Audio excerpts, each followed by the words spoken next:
Shalom Bapak Ibu yang dikasihi Tuhan. Shalom. Haleluya. Bersyukur Bapak Ibu pada pagi hari ini kita bisa berkumpul bersama untuk beribadah di tempat ini.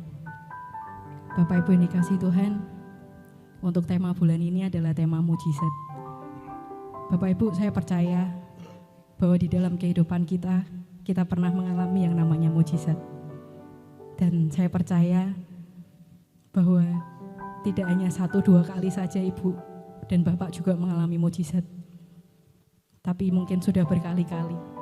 Dan satu hal Bapak Ibu, jika mungkin saat ini Bapak Ibu mengalami pergumulan, Bapak Ibu punya pengharapan, percaya saja Tuhan Yesus kita tidak pernah berubah, dulu, sekarang, dan sampai selama-lamanya.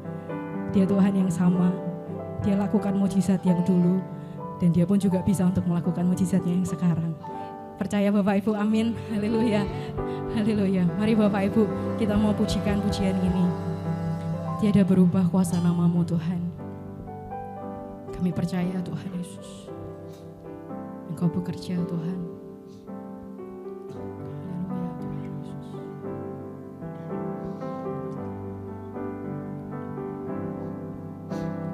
Tiada berubah kuasa nama-Mu, tiada berkesudahan kasih setia-Mu. Apabila Tuhan sudah berfirman, maka semuanya jadi. Tiada berubah kuasa nama-Mu Tuhan. Tiada berubah kuasa nama-Mu, tiada berkesudahan kasih setia-Mu. Apabila Tuhan sudah berfirman, maka semuanya jadi.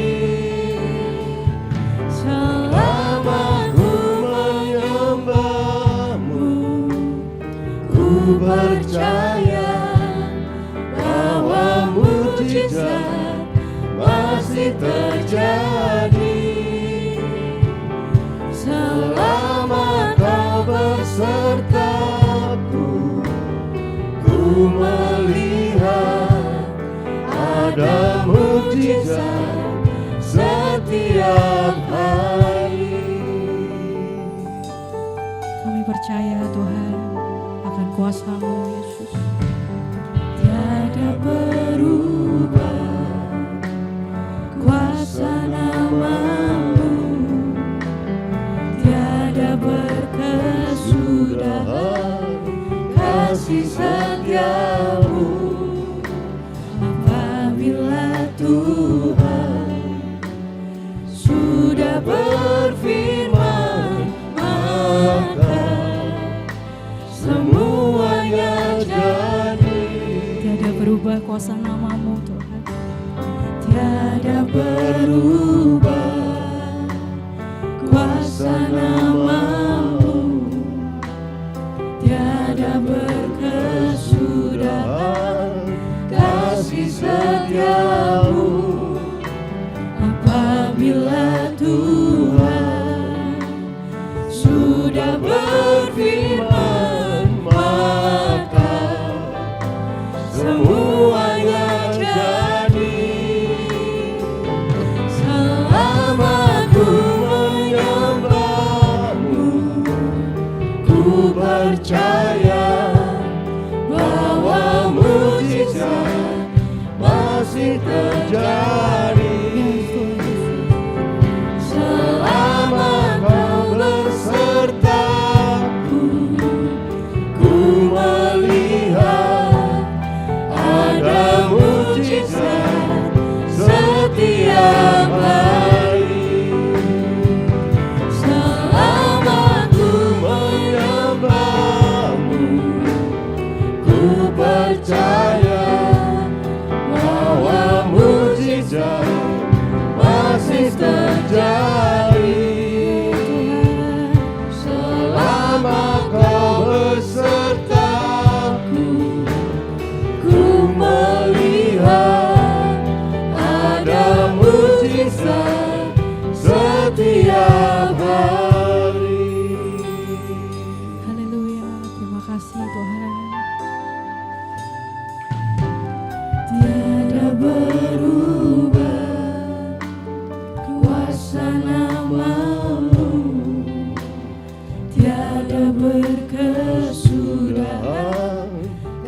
kasih setiamu.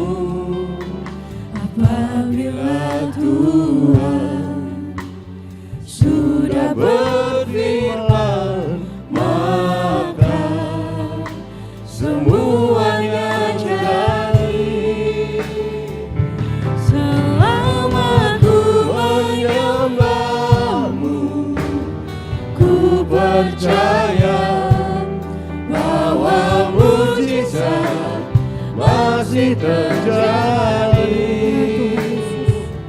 Selama kau besertaku, ku melihat ada mujizat setiap hari. Selama kami menyembah-Mu Tuhan, Selama ku menyembahmu, ku percaya bahwa mujizat masih terjadi.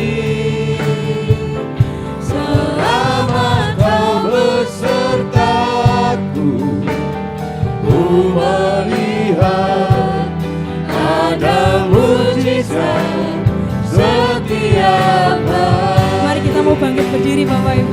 Selama ku menyembahmu, ku percaya bahwa mujizat masih terjadi. Selama kau besertaku, ku melihat ada mujizat setiap hari. Katakan dengan segenap iman-Mu. Selama ku menyembah, Yes Tuhan, ku percaya kami percaya Tuhan, bahwa mujizat mujizat-Mu masih terjadi Tuhan di tempat ini. Selama kau besertaku, ku melihat ada mujizat setiap hari. Selama ku menyembahmu, ku percaya bahwa mujizat masih terjadi.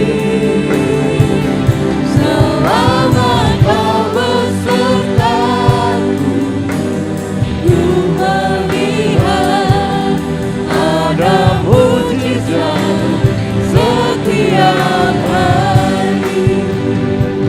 Selama ku menyembahmu, ku percaya bahwa mujizat masih terjadi. Amin Tuhan Yesus.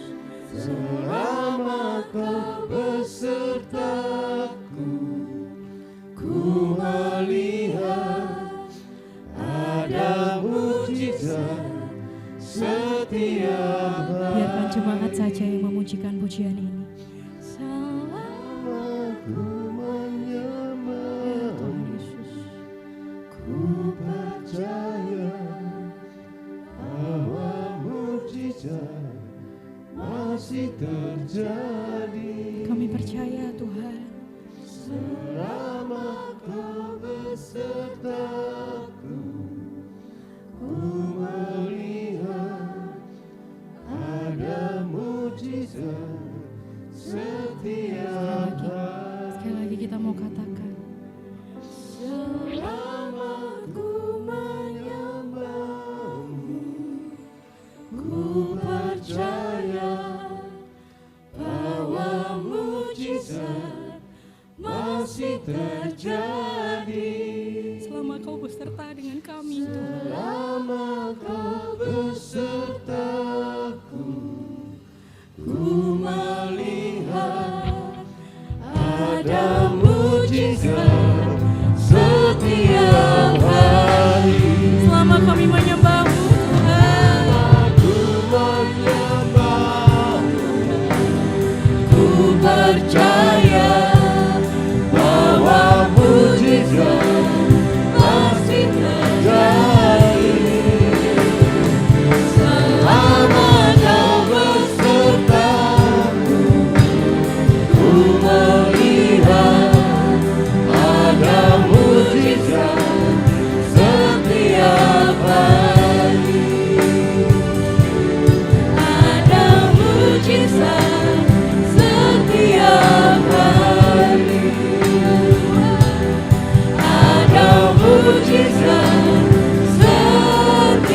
Tuhan Yesus adalah Tuhan yang sama Bapak Ibu. Dulu, sekarang, dan sampai selama-lamanya Dia Allah yang sama.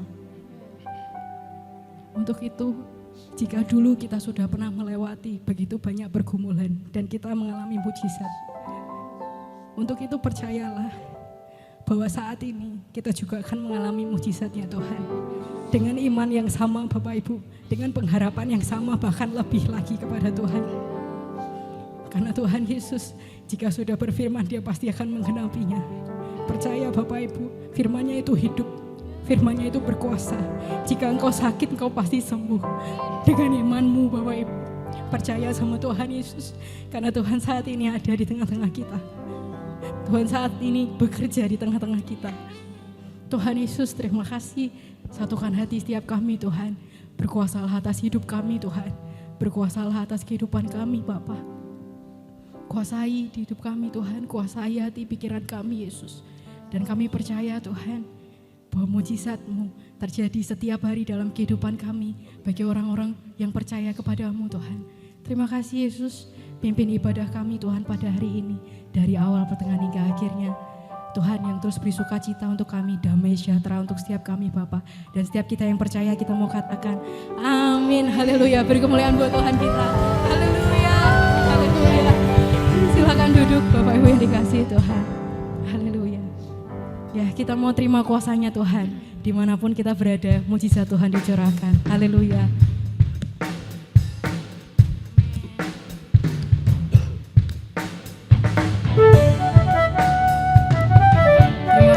Tuhan Yesus.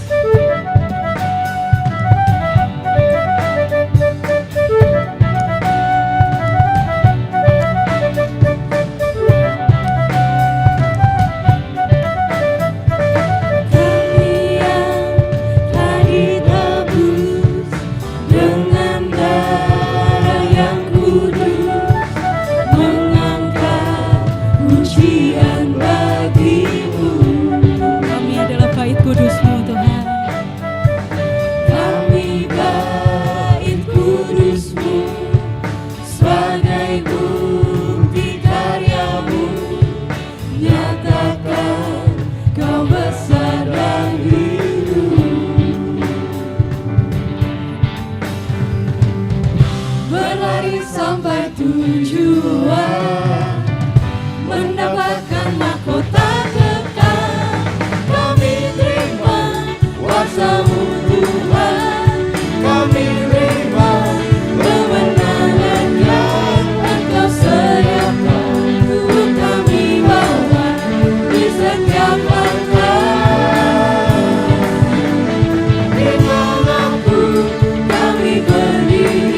kuasa-Mu Tuhan, kami terima kemenangan yang Engkau sediakan untuk kami bawa di setiap langkah. Dimanapun kami berdiri, kemanapun kami kan pergi, di situ pasti mujizat-Mu. Mari kita mau bangkit berdiri Bapak Ibu sekali lagi. Kami terima kuasa-Mu Tuhan, kami terima kemenangan yang Engkau sediakan untuk kami bawa di setiap langkah. Dimanapun kami berdiri, kemanapun kami kan pergi, di situ pasti mujizat-Mu terjadi. Di situ pasti mujizat-Mu terjadi Tuhan. Di situ pasti mujizat-Mu terjadi. Di situ pasti mujizat-Mu terjadi. Haleluya. Siapa yang percaya di tempat ini ada mujizat? Amin. Amin. Karena Dia Allah yang sanggup ada di tempat ini. Haleluya.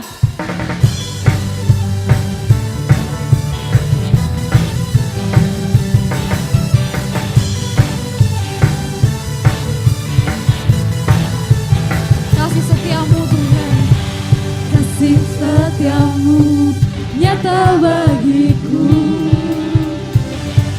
hikmat kebajikan tersedia bagiku. Katakan, sebab Allah sanggup limpahkan segalanya,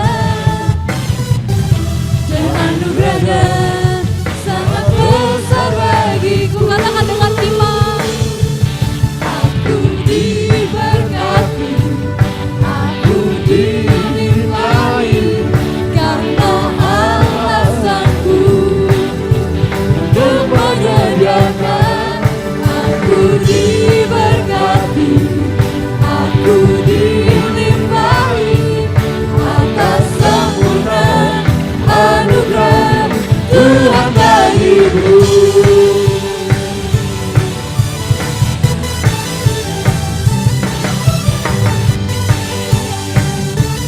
haleluya Tuhan. Terima kasih Yesus. Kasih setiamu nyata bagiku, hikmat kebajikan tersedia bagiku. Ya Tuhan, terima kasih. Sebab Allah sanggup limpahkan segalanya, dan anugerahnya sangat besar bagiku. Aku diberkati, aku dilimpahi, karena Allah sanggup, Ya Tuhan, untuk menyediakan. Aku diberkati, aku dilimpahi, atas sempurna anugerah Tuhan bagiku. Aku diberkati, aku dilimpahi, karena Allah untuk apa? untuk menyediakan. Aku diberkati, aku dilimpahi, atas sempurna anugerah Tuhan bagiku. Karena Dia Allah yang sanggup melimpahkan segalanya, dan Dia ada di tempat ini yang menyediakan mujizat buat kita. Haleluya.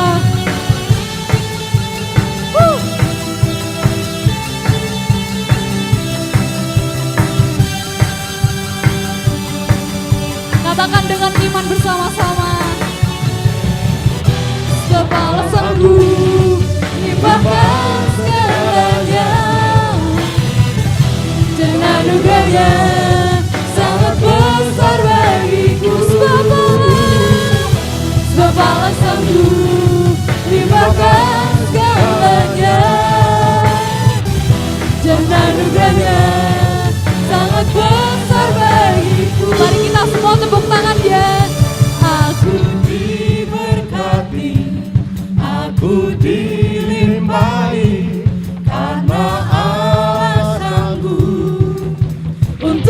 menyediakan. Aku diberkati, aku dilimpah. Terima kasih Tuhan.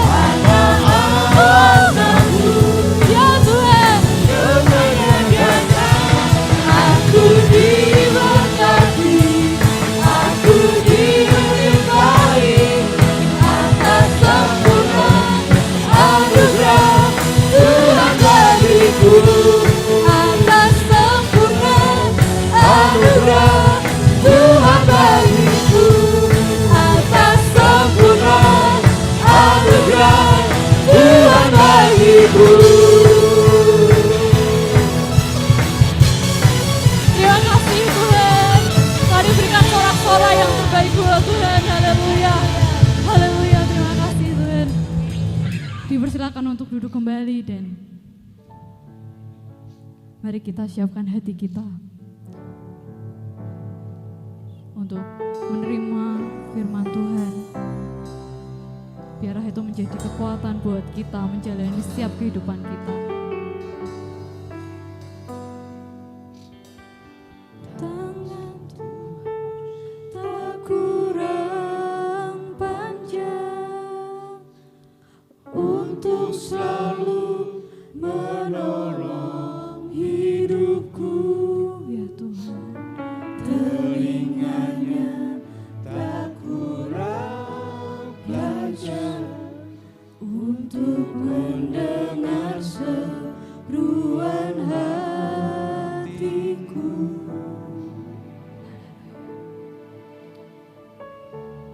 Tuhan tak kurang panjang untuk selalu menolong hidupku. Telinganya tak kurang tajam untuk mendengar seruan hatiku. Ada mujizat dalam bersyukur. Engkau tempat perlindunganku, Tuhan. Imanku tetap teguh dalam-Mu. Ku menang bersama-Mu. Haleluya Tuhan. Katakan dengan iman, tangan Tuhan tak kurang panjang untuk menolong kita. Tangan Tuhan tak kurang panjang, ya Tuhan, untuk selalu menolong hidupku. Telinganya tak kurang tajam untuk mendengar seruan hatiku. Tangan Tuhan tak kurang panjang, ya Tuhan, untuk selalu menolong hidupku. Yesus Tuhan,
Terima kasih Tuhan, kami sungguh bersyukur untuk pagi hari ini, kesempatan yang Tuhan berikan, kami bisa bersama-sama memuji dan besarkan nama-Mu. Dan sebentar kami mau terima firman-Mu Tuhan, berbicaralah untuk setiap kami, biar firman-Mu ini Engkau hidupkan menjadi rema bagi setiap kami Tuhan. Terima kasih Bapa yang baik, Engkau yang menguasai tempat ini, Roh Kudus memenuhi setiap kami, agar benih firman ini boleh tertanam, berbuah dalam hidup kami. Kami serahkan semua untuk kemuliaan-Mu di dalam nama Tuhan Yesus Kristus. Haleluya. Amin. Haleluya.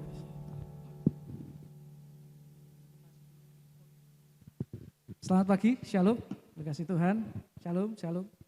Apa kabar saudara? Luar biasa. Saya bersyukur sekali dengar kabar saudara luar biasa. Oke.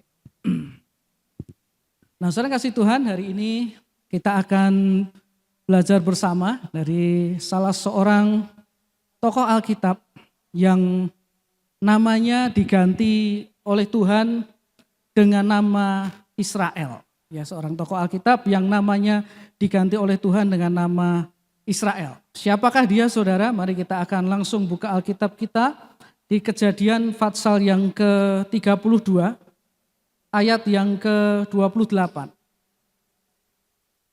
Kejadian 32 ayat yang ke-28.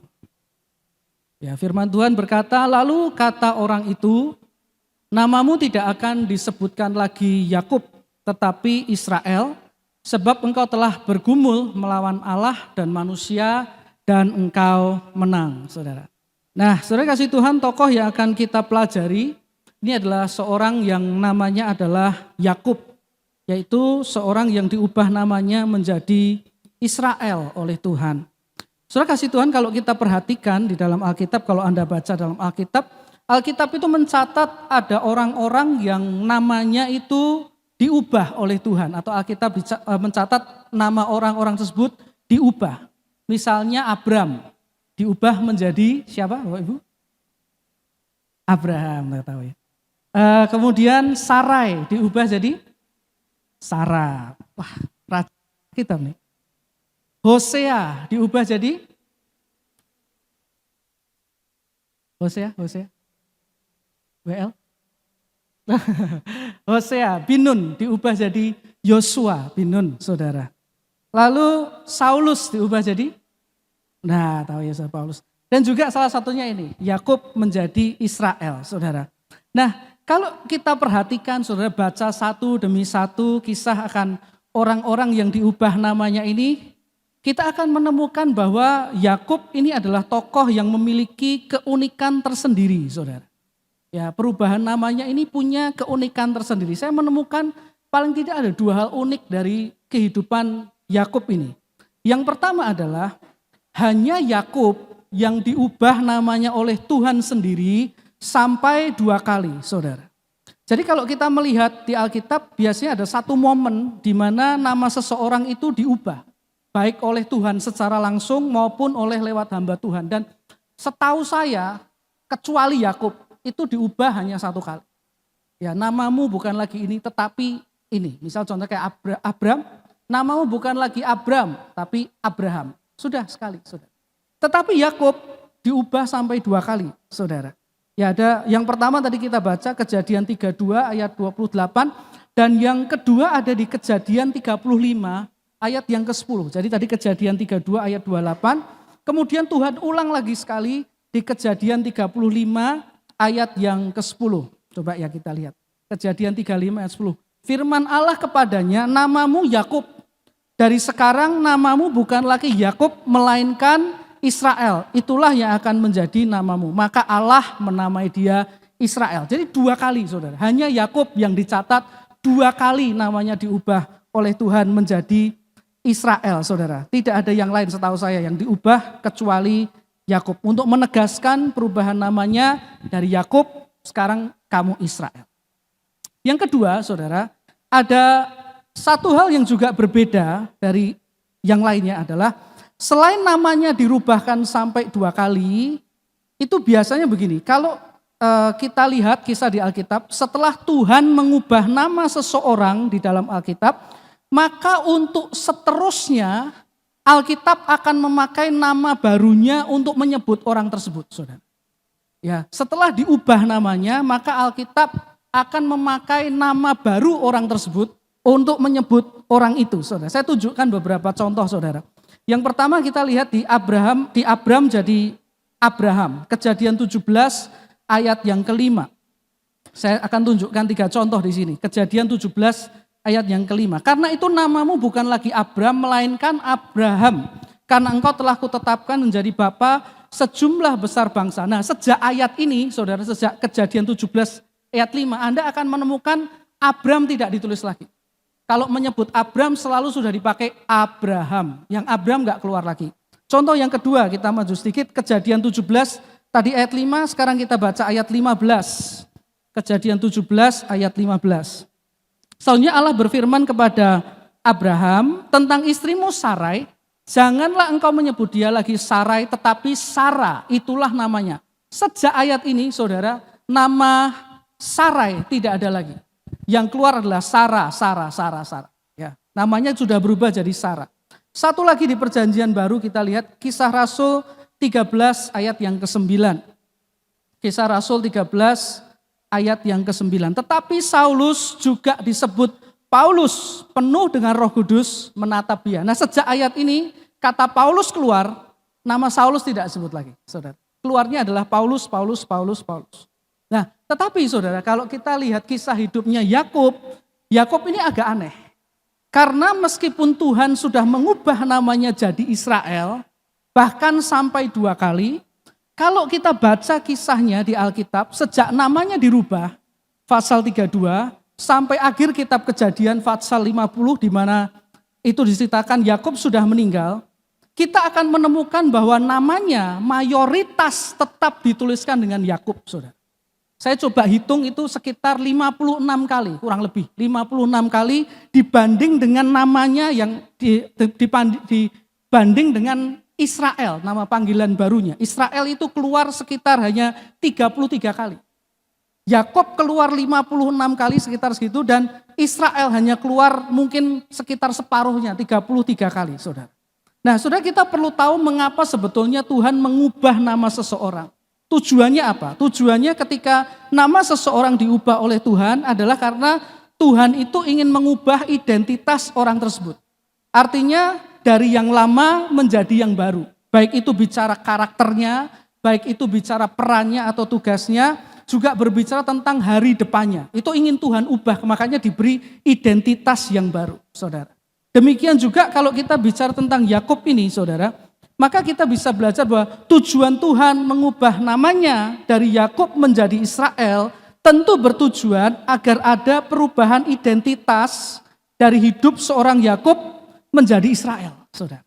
Tetapi Bapak Ibu kasih Tuhan, pada kenyataannya ternyata perubahan identitas ini tidak mudah terjadi pada Yakub. Sehingga sekalipun sudah Tuhan katakan sampai 2 kali namanya adalah Israel, tetap saja Alkitab menuliskan namanya sebagian besar dengan Yakub dan tidak dengan Israel, saudara. Nah, mengapa Alkitab menuliskan seperti ini, saudara? Saudara, saya percaya bahwa begini, saudara. Dari hidup Yakub, ini kita bisa belajar satu hal yang penting. Dalam hidup kita sebagai anak Tuhan demikian. Memang kerinduan Tuhan itu sangat besar, saudara, untuk mengubah identitas hidup anak-anaknya, saudara. Menjadi identitas yang baru di dalam dia. Itu kerinduan Tuhan yang saya percaya kuat sekali ada. Dia ingin mengubah identitas kehidupan anak-anaknya yang baru di dalam dia. Baik itu karakternya, baik itu perannya, termasuk juga perubahan hari depan, saudara. Dalam hidup anak-anaknya. Tapi kita perlu tahu satu kebenaran begini. Kenyataannya ada hal-hal yang dapat menghalangi atau memperlambat terjadinya perubahan dari Tuhan atas hidup seseorang. Jadi meskipun Tuhan ingin mengubah hidup seseorang, tidak kemudian dengan otomatis hidup orang itu akan seketika berubah, saudara. Karena dalam perjalanan hidup kita dengan Tuhan, itu akan selalu ada bagian Tuhan dan ada bagian kita. Kalau kita tidak lakukan bagian kita tidak berjalan sesuai yang Tuhan mau, saudara, maka hal tersebut akan memperlambat atau menghalangi perubahan terjadi dalam kehidupan kita sebagai anak-anak Tuhan.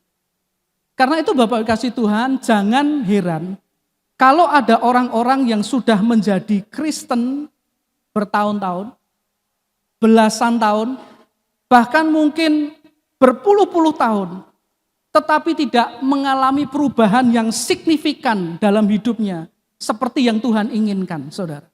Yang jahat tetap jahat, yang curang tetap curang, yang keras hati tetap keras hati, hidup dalam dosa tetap saja hidup dalam dosa, saudara.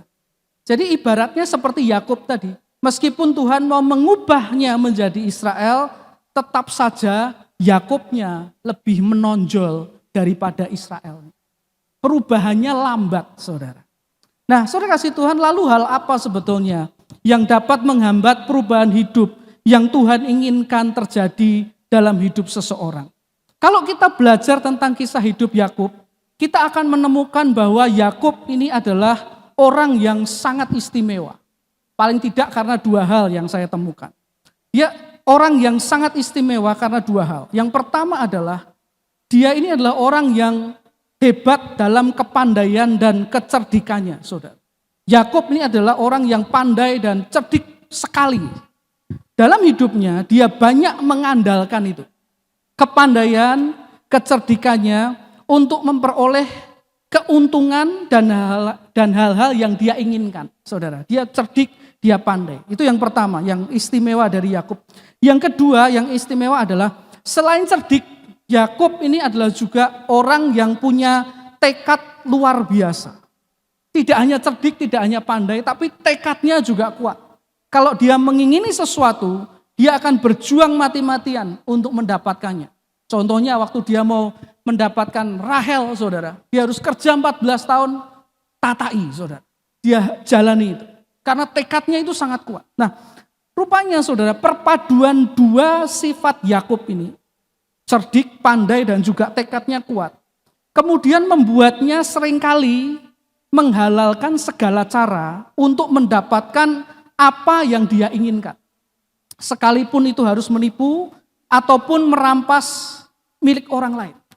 Dia akan cari akal gimana caranya dia dapat apa yang dia mau. Contohnya saudara, kalau Anda baca di Alkitab, ketika dia mengingini hak kesulungan dari kakaknya Esau, maka dia menipu kakaknya, saudara. Dia akali kakaknya. Jadi rupanya karena dia cerdik, dia tahu kalau Esau ini tipe orang yang kalau lapar tidak bisa berpikir dengan jernih.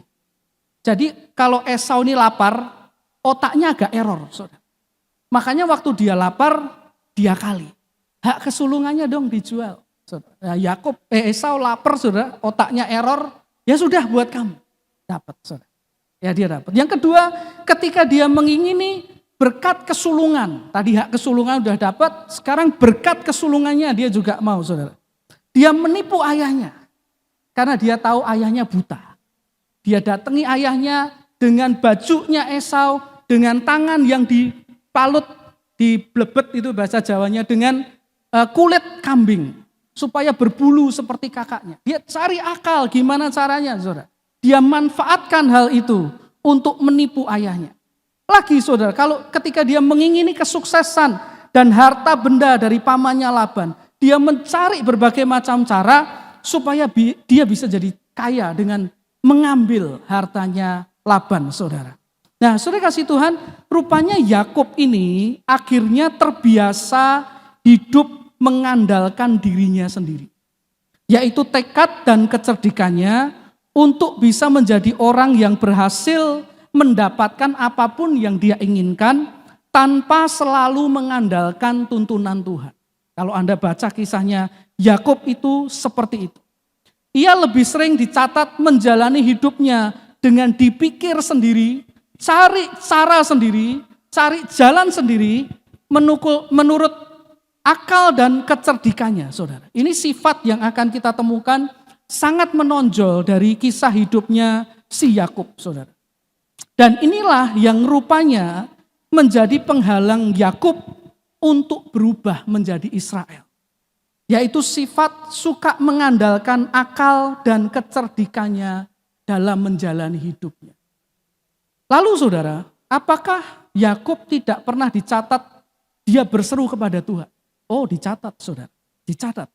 Tetapi yang menarik, kalau Anda baca kisah Yakub, Anda akan menemukan bahwa apa yang dia minta dari Tuhan, itu hanya dua hal. Pertama, berkat. Kedua, perlindungan. Sudah itu. Petunjuk dan tuntunan tidak pernah dia minta dari Tuhan. Yang dia minta, berkati, lindungi. Soal gimana menjalaninya, Tuhan gak usah ikut campur. Saya cerdik, saya pintar, saya cari jalan sendiri. Saudara kasih Tuhan. Tahukah Anda bahwa sebetulnya sifat ini adalah juga sifat dari banyak anak-anak Tuhan, saudara. Banyak anak Tuhan kalau datang pada Tuhan, mintanya sama kayak Yakub, cuman dua. Berkati, lindungi. Tuhan, berkati keluargaku, berkati usahaku, berkati rumahku, berkati kesehatanku, berkati keuanganku. Ya, pertama berkat. Kedua, lindungi keluargaku, lindungi usahaku, lindungi perjalananku, lindungi apa yang aku lakukan. Soal minta tuntunan dan jalan daripada Tuhan, tidak. Mintanya sama kayak berkat, perlindungan. Tuntunan, saudara, tidak minta, saudara. Ya, tidak minta. Kenapa? Seperti Yakub. Karena sudah terbiasa menjalani hidup dengan mengandalkan akal dan kecerdikan, pengetahuan dan pengalaman. Persis seperti Yakub. Contohnya seperti apa? Anak Tuhan yang cuman minta berkat tapi nggak minta petunjuk. Gini sederhana saudara. Ada anak-anak Tuhan itu rajin berdoa minta berkat dan perlindungan. Saya yakin mungkin hampir semua anak Tuhan tiap pagi kalau mau bangun tidur, mau kerja pasti minta dua ini. Berkat, perlindungan. Tetapi saudara tidak suka baca firman. Minta berkat iya, perlindungan iya. Tapi suruh baca Alkitab, skip. Skip. Bahkan saudara, Alkitab yang cuman segini itu, dia sudah jadi Kristen lama sekali. Belum tentu sudah selesai bacanya, saudara. Tapi kalau doa minta berkat perlindungan tiap hari, saudara. Tetapi baca Alkitab tidak suka.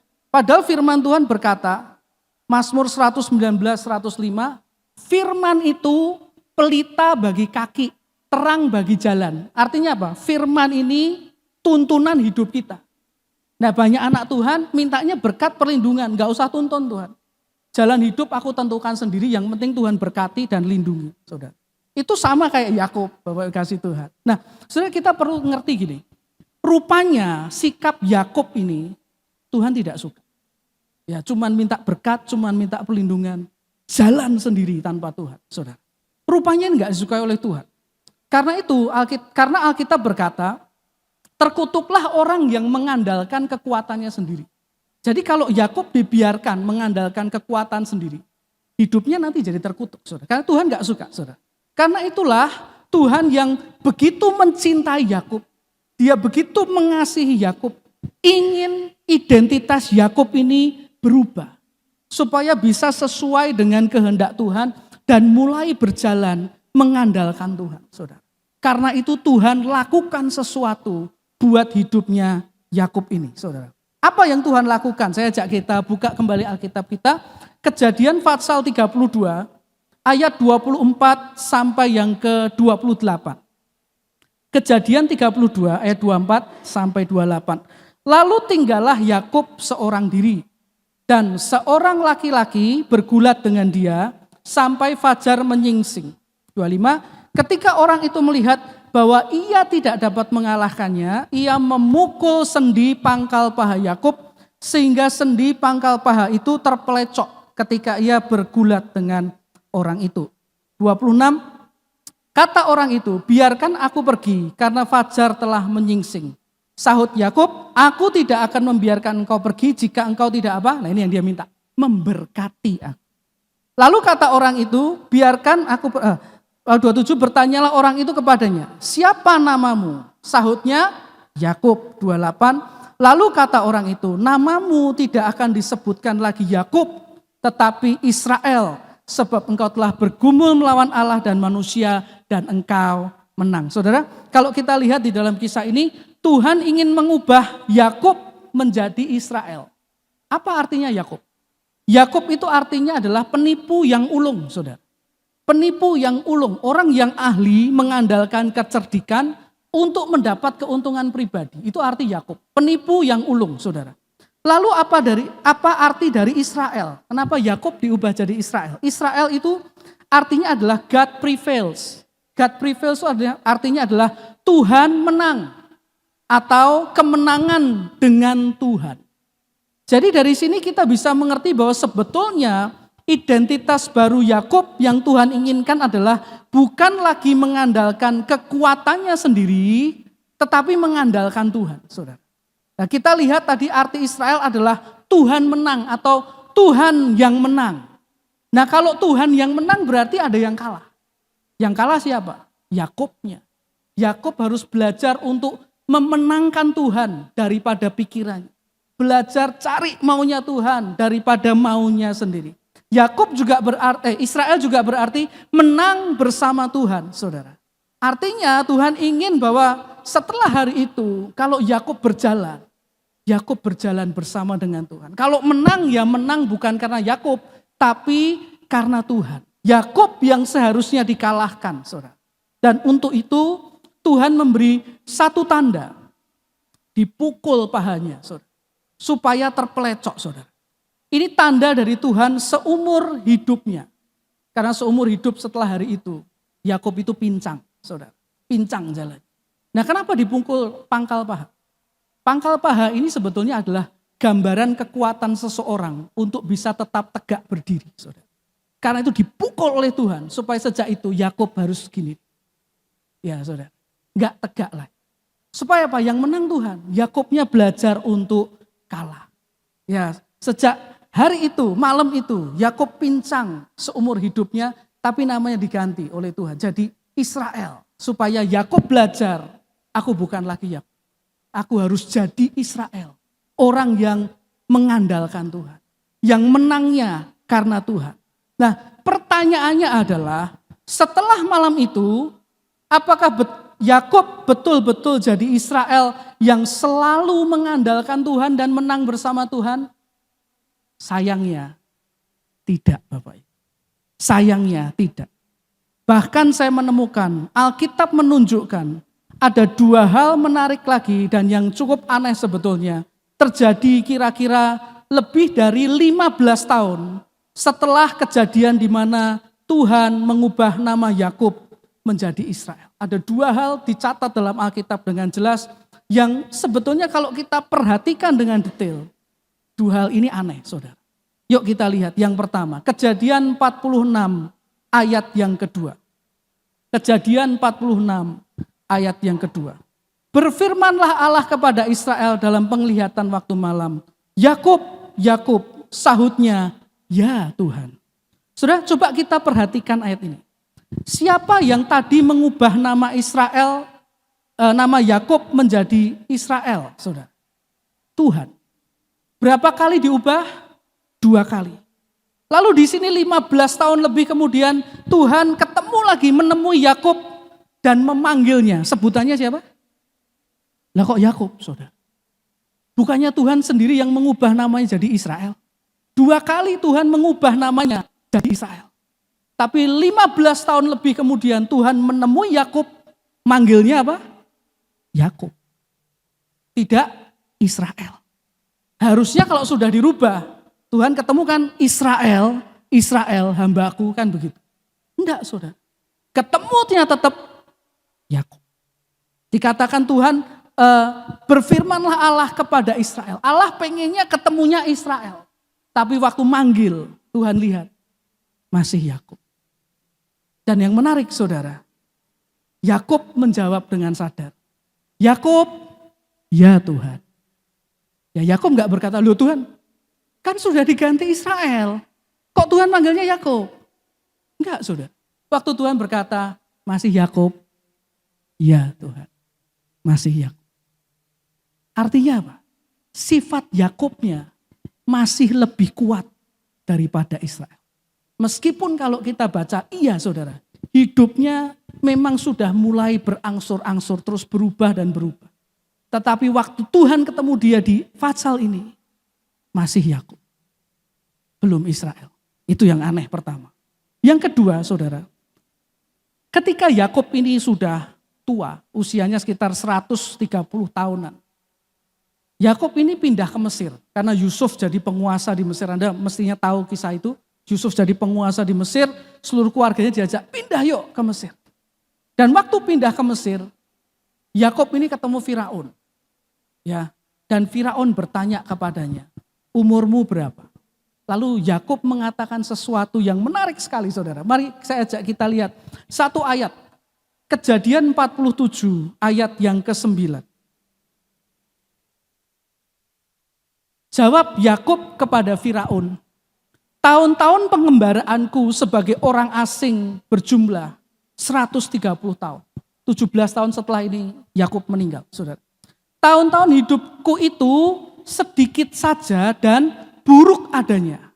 Tidak mencapai umur nenek moyangku, yakni jumlah tahun mereka mengembara sebagai orang asing. Saudara, yang Yakub katakan, ini adalah kesimpulan hidupnya selama 130 tahun.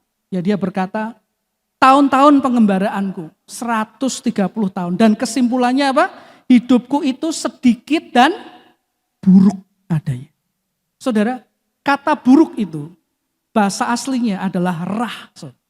Dari bahasa rah itu ada beberapa arti. Satu, buruk ini. Kedua, rah itu juga berarti unhappy. Tidak bahagia hidupnya. Rah itu juga berarti painful. Menyakitkan, penderitaan. Dan rah itu juga berarti evil, jahat. Jadi sebetulnya Yakub sedang berkata, hidupku yang 130 tahun itu isinya buruk, penderitaan, menyakitkan, dan jahat. Saya tanya saudara, apakah ini kesimpulan dari kehidupan yang orang menang bersama Tuhan? Tidak, Bapak Ibu.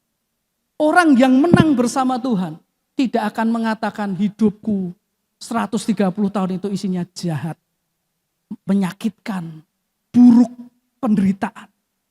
Tidak ada bahagianya di sana, unhappy, menyedihkan.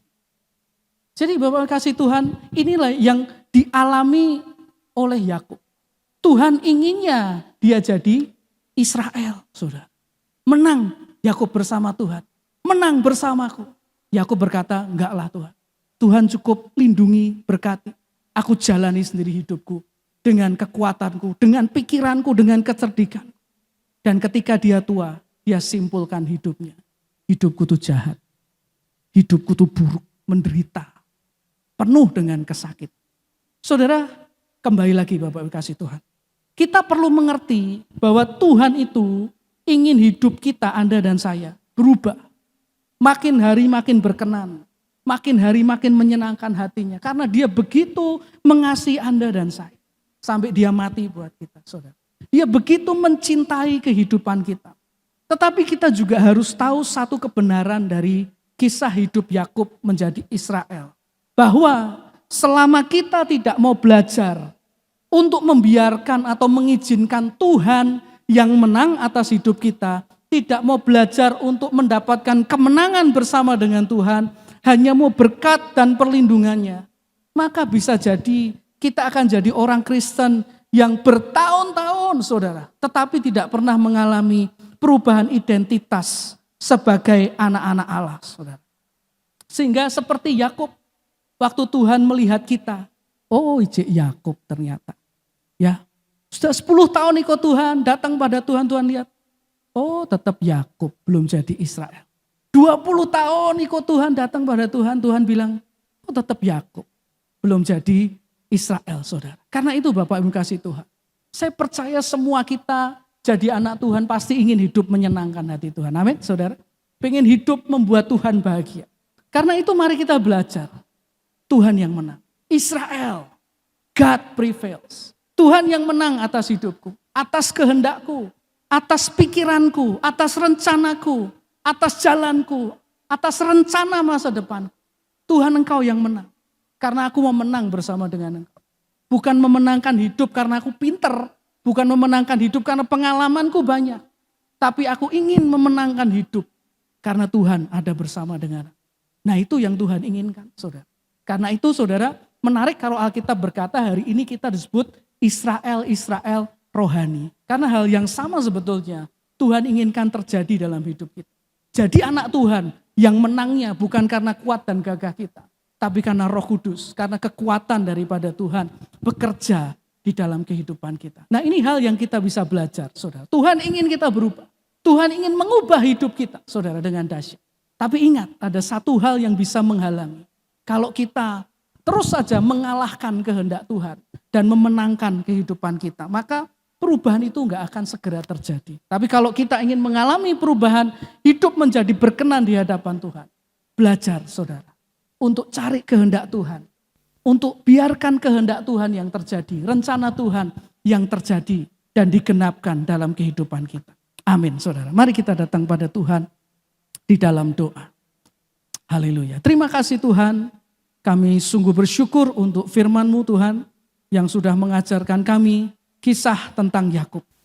Engkau selidiki hati kami Tuhan, supaya Engkau dapati hidup kami tidak tetap dalam hidup kami yang lama, yang belum diubahkan.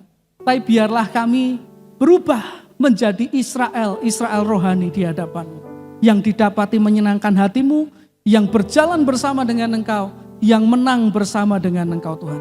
Dan biarlah Tuhan, firman-Mu ini boleh menjadi rema buat hidup kami, agar semenjak hari ini kami mau belajar untuk mencari mau-Mu, mencari kehendak-Mu, dan biarlah apa yang Kau mau dan Kau kehendaki terjadi dalam kehidupan kami.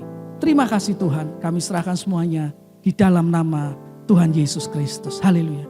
Bapak yang kasih Tuhan, pagi hari ini kita juga akan membawa persepuluhan kita di hadapan Tuhan. Kalau saudara sudah siapkan, saudara bisa angkat persepuluhan saudara. Kita akan doakan persepuluhan saudara, persepuluhan kita di hadapan Tuhan.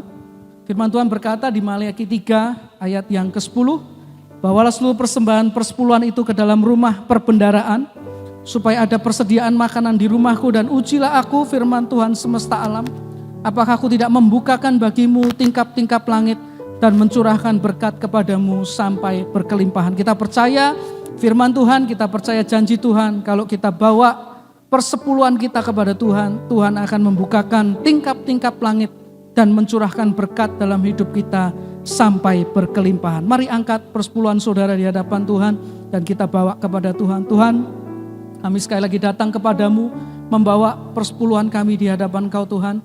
Engkau melihat isi hati kami, ketulusan hati kami. Engkau melihat hati kami yang mencintai Engkau, dan Engkau yang sucikan dan kuduskan persepuluhan ini ketika kami bawa kepadamu. Biarlah ini boleh menjadi hal yang menyenangkan hati-Mu dan membuat tingkap-tingkap langit itu dibukakan dalam hidup kami Tuhan. Kami serahkan persepuluhan kami bawa dengan ucapan syukur, dengan penuh sukacita, dengan hati yang tulus mencintai Engkau. Dalam nama Tuhan Yesus Kristus. Haleluya. Amin. Haleluya. Sepuluhan nanti dapat saudara masukkan di kotak yang ada di belakang. Tuhan Yesus memberkati.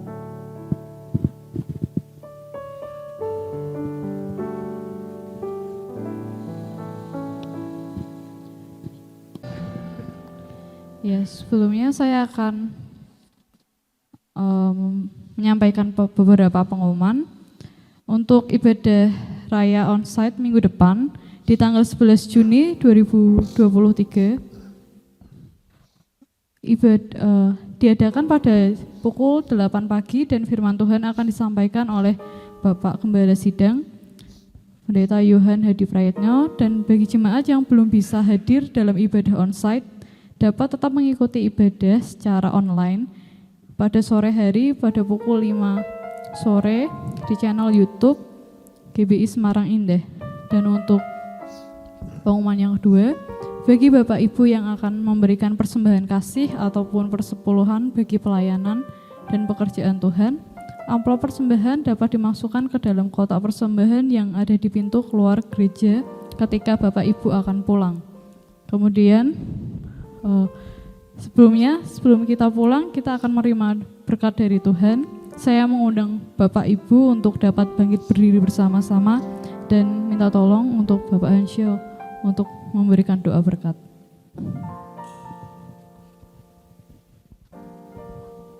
Haleluya. Sekali lagi mari kita datang pada Tuhan. Terima kasih Tuhan, kami sungguh bersyukur untuk kasih karunia, kebaikan yang telah Engkau limpahkan dalam kehidupan kami. Hingga hari ini kami bisa kembali bersama berkumpul, memuji dan membesarkan nama-Mu, beribadah bersama, baik secara onsite maupun secara online.